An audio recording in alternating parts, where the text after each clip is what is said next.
Yeah, so we're here about to start a talk, a lot of people, and this is our first speaker series of the year at the Conservation Trust, so pretty excited with Carmen here, and we are, I'm actually just talking for the video.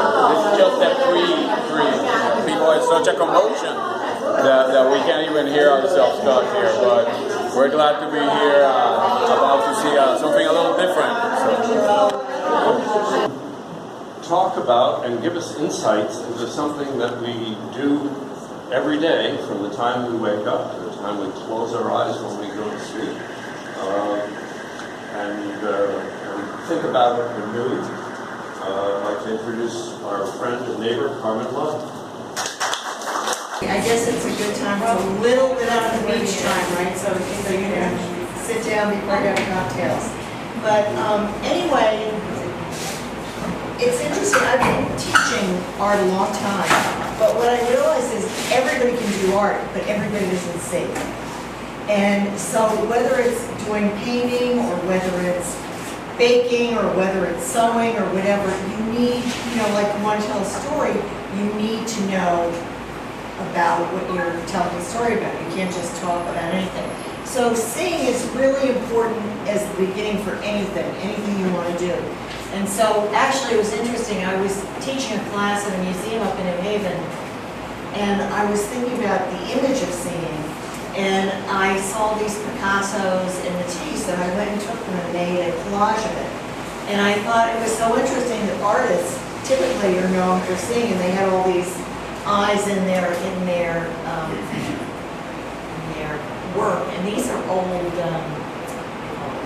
indigenous statues and things. So we want to meet you. The thing is that what I think people don't realize is everybody has something really interesting to say. And from the time we're little, we're very excited about that, and then we get older and we think, oh, how am I going to fit in? How can I do the right things? My sister's really creative, I'm not, so it's really interesting that I've had a lot of people say they can't do something, but once they start, it's amazing what they do. I'm surprised all the time. And so think about it, you've got a lot of things, I don't know what it is you want to do, but I'm sure there's something, and seeing will help you with that. So this is a picture of me at the beach. And one of the things that I wanted to say was, like all of you, or some of you are artists, some of you are doing things professionally or whatever, or not, but it's kind of interesting. People ask me how I became an artist. And it wasn't because I started on the potty, my mother giving me crayons or whatever. It was because I moved to Brazil, very much an environment like this one, beautiful and lots of lush things to look at. And I began to look at things, and I was asked to be in an art show there. And I thought, well, the reason I was asked wasn't because I was good, it was because I was cheap. And so they said they had all the good artists, and they needed someone that everybody could afford. That was me. And so, anyway, the funny thing was I got into this show, and I had a friend who was a very good artist, and she did all the mulatto children. And it took hours to do their faces and their pacifiers and everything. And I'm sitting there doing paintings like this, and she said, how do you do this so fast? And I said, I didn't want to say anything to you, but what teach you so long to do your work? Well, what I realized is I did everything I could do in that amount of time. She took a lot longer because she knew what she was doing. Anyway, so all I'm saying is that we're living in a beautiful, beautiful place, and I think it's such an opportunity to open your eyes and see, and I think we miss that. So, and one is seeing, breaking out of established patterns in order to look at things in a different way. And I think oftentimes we spend our time because we think something's there or we miss something, and really when you stop and look, it's amazing. I mean, the world is really amazing. So, these were two little kids, I thought they were so cute. These two little Australian kids were out checking out. As children, you're all able to see. This little girl was in one of my classes, and I think she was 4 years old. And I thought, what happens to us? And there's a thing that they say that if you ask a group of adults who can paint, everybody sits there. Now, some of you may not. but most people do. And if you ask children, they all raise their hand, they can do it. And so the question is, what happened to us during that point in our lives? And why can't we get back there? Why can't we reclaim some of that, curiosity and adventurous spirit that we had before? So she was really cute. She reminded me of the tennis players that have the two-handed backhand. She was like holding on to the thing like that. And this, I think, is really interesting. Do you guys know what this is on the right?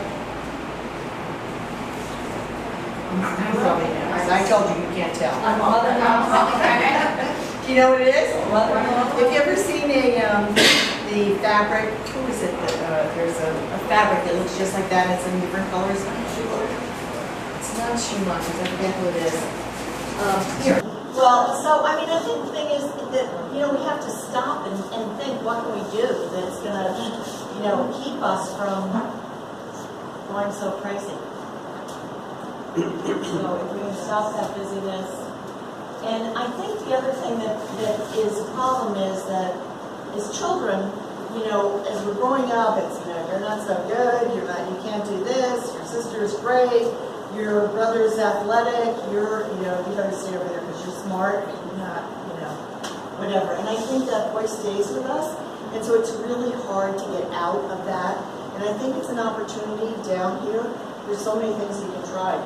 We're birding and growing things, and a lot of things that you don't have time for at home. And so turn that record off. It was funny because I remember years ago, it was really years. And since then, I thought those critical voices that say you're so shy, you can't do it, you can't get up, I think we all have to pick up the needle off the record. Experience from before with you is what he did. He connected disparate things to put together. So think different. And this is, again, what I think is interesting here is that I was on the beach and I took this picture, and it looks to me like Chinese glitter. And when you really look at the inside of these flowers, I think it's incredible. And do you stop? Do you stop and look at that? And it's funny because there's a student of mine, and so I put this in here because of me. And here I am telling you about seeing. And I took this slide, and I love the way that the palm trees are lined up here. In my head, that was the lifeguard chair. And I always thought if you ever went anyplace by yourself, that people would think you were going to be friends. So you better not do that. So I was up in your area of the woods, and I went to, I drove to the movies, but I went an hour and a half away from where I live, so you could see that I was by myself, going to get my artist day. And what was really interesting, whatever it is, watching birds, whatever it is you like to do, that is, that's a great thing, and it really feeds your soul. And I think that's really like them or whatever, and they're missing the beauty. And so last year was really cool because I would say to them, okay, I'll come back if you will do 5 photographs for me and 5 drawings. And they would do it, and they would come in, and then I'd say to them, well, how can we crop this? How can we make it better? And they were so excited about that. And actually, one of the kids is supposed to be here and call me because he's going to show you some of his work, but I don't think he's right here. I'll show you. I don't know where he went, but he called me from town, said he was here, so I don't know where he is. But you maybe have seen this.